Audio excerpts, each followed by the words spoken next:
មុនដំបូងដែលខ្ញុំបង្កើត YouTube channel ហ្នឹងគឺមុនដំបូងខ្ញុំឆ្ងល់ហេតុអ្វីបានជាគេ post វីដេអូនៅក្នុង YouTube បានអញ្ចឹងខ្ញុំធ្វើការស្វែងយល់ពីការដំបូងខ្ញុំរៀនអ៊ីនធឺណិតខ្ញុំមានកុំព្យូទ័របងមួយហើយគាត់មាន modem ហ្នឹងដំបូងឆ្នាំ2013 2014ហើយខ្ញុំឆ្ងល់ហេតុអ្វីបានគេមានវីដេអូនៅក្នុង YouTube មានវីដេអូនៅក្នុងអ៊ីនធឺណិតហើយខ្ញុំចង់ធ្វើដូចគេហើយដំបូងដែលខ្ញុំបង្កើត YouTube ដំបូងគឺ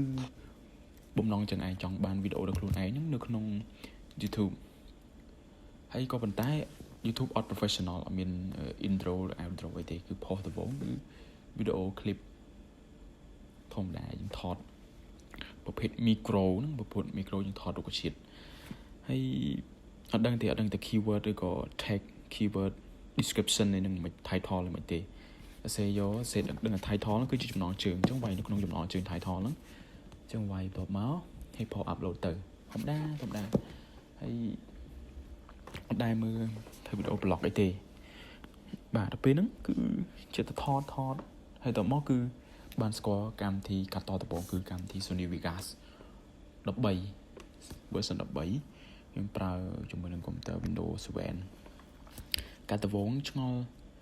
សិថាចឹងគេកាត់មិនដាក់ផ្គុំវីដេអូផ្គុំចូលគ្នាហ្នឹងមានបទចម្រៀងនិងវីដេអូផ្គុំចូលគ្នាហើយកាត់ render អត់ដឹងថា render frame អីមិន solution អី1080ឬក៏អីចេះតែ render ទៅអត់ស្គាល់ហើយអត់ស្គាល់ទៅក៏ចេះតែស្រាវជ្រាវមើល YouTube ខ្លួនឯងអូនេះ render solution ប៉ុណ្ណេះអេក្រង់ប៉ុណ្ណេះ frame ប៉ុណ្ណេះដើម្បីទទួលបានល្អហើយអញ្ចឹងក៏ធ្វើការ